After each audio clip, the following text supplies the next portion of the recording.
जानकारी होनी चाहिए सभी लोगों में।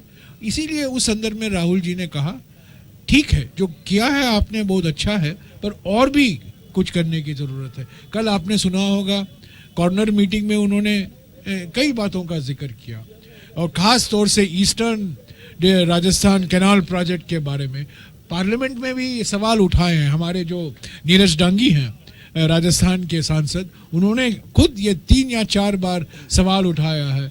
और यहाँ के जल शक्ति मंत्री जो माने वहाँ के जल शक्ति मंत्री जो यहाँ के हैं गजेंद्र सिंह शेखावत ने गोल मोल होकर उन्होंने जवाब देने की कोशिश की। और नीरज डांगी ने उनको कहा, जो राहुल जी ने भी कल कहा, कि 2 बार प्रधानमंत्री यहाँ वादा कर चुके हैं कि ये प्रोजेक्ट नेशनल प्रोजेक्ट घोषित किया जाएगा, पर अभी जो आपत्तियां जताई जा रही हैं केंद्र सरकार की ओर से, ये तो राजनीति है। क्योंकि गजेंद्र सिंह शेखावत राजनीति करना चाहते हैं, क्योंकि चुनाव आने वाले हैं 2023 में। पर मुझे खुशी है और राहुल जी ने बधाई दी राज्य सरकार को कि इसके बावजूद राज्य सरकार इस प्रोजेक्ट को लागू कर रही है ना। चलिए, आपको लंच तैयार है। Thank you.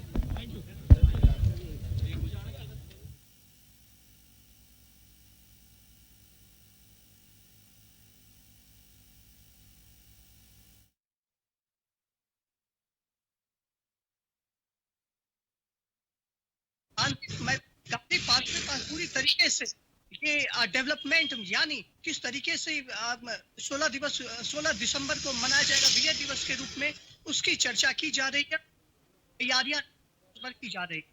मैं आपको बताना चाह रहा हूं कि 16 दिसंबर गांधी पार्क जो है इसके विजय दिवस के रूप में यह मनाया जाएगा, जिसमें भारत और पाकिस्तान के साथ बहुत बड़ी लड़ाई हुई थी। इस युद्ध में पाकिस्तान को करारी हार का सामना करना पड़ा था। और वहीं मैं बताना चाह रहा हूं कि पाकिस्तान के कुल 93,000 सैनिकों को बंधक बना लिया गया था। और इसके बाद भारत पाकिस्तान के कहने पर उन सैनिकों को, बंदी सैनिकों को छोड़ दिया गया। इसी कारण से इस दिन को विजय दिवस के रूप में मनाया जाता है। और उत्तराखंड के जो शहादत का, इसमें उत्तराखंड चूंकि एक वीर भूमि है और यहाँ पर शहीदों और यहाँ पर सैनिकों की कतारें लगे रहती है। आए दिन उत्तराखंड के देखने को भी मिलती कि यहाँ के वीर सैनिक शहीद हो गए हैं। उत्तराखंड एक शहीद सैनिकों की भूमि भी कहा जा सकता है, जहाँ पर यहाँ पर सैनिक रहते हैं और यहाँ पर सैनिक अपना सर्वस्व बलिदान करने से भी कतई पीछे नहीं हटते हैं। इसी को देखते हुए 1971 के युद्ध में उत्तराखंड के 255 रन बांकड़ों ने अपनी शहादत देकर देश की रक्षा की थी। और लगभग 75 से 78 के बीच यहाँ के सैनिक घायल भी हो गए थे। लेकिन सबसे बड़ी बात है कि इन शहादत का जो हमें मिला वो यह मिला कि हमारा देश पाकिस्तान को बुरी तरीके से हटा दिया।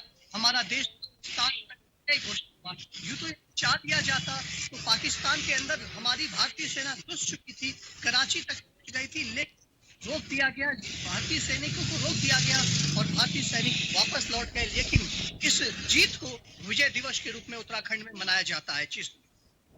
जी यशराज, 1971 भारत पाक के युद्ध के शहीदों के साथ साथ वहां पर खबर है कि नारियों को भी सम्मान दिया जाएगा। जो वीरांगनाएं हैं, जो शहीदों की धर्मपत्नियां हैं, उनको भी सम्मानित किया जाएगा। इस पे कुछ बताइए। जी बिल्कुल, मैं बताना चाह रहा हूँ कि उत्तराखंड जो अलग हुआ है वो नारी और यहाँ की मातृशक्ति यहाँ शक्तिशाली है।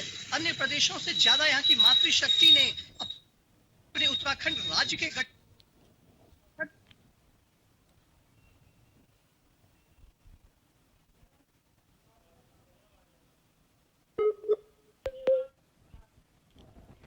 पुरस्कृत भी किया जाएगा। जी यशराज, आपका बहुत बहुत शुक्रिया हमारे साथ जुड़ने के लिए और तमाम जानकारी साझा करने के लिए। विजय दिवस की तैयारियों को लेकर सैनिक कल्याण विभाग ने तैयारियां पूरी कर ली हैं। 16 दिसंबर को विजय दिवस के मौके पर राजधानी